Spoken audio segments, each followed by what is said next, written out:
jo moneen kertaan.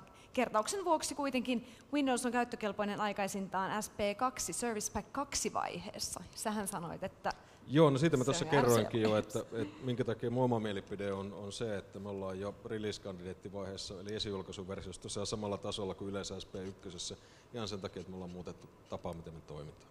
Aivan. Ja sovelluskehittäjän näkökulmastakin niin sama asia viestii myös se, että Seiskan käyttöjärjestelmän versionumero, kun sovellus sitä kysyy, ei ole 7.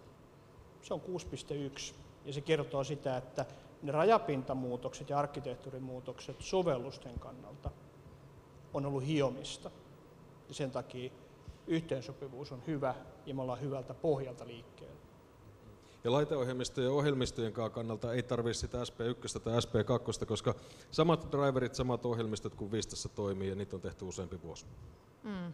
Eli murskaamme tämänkin myytin.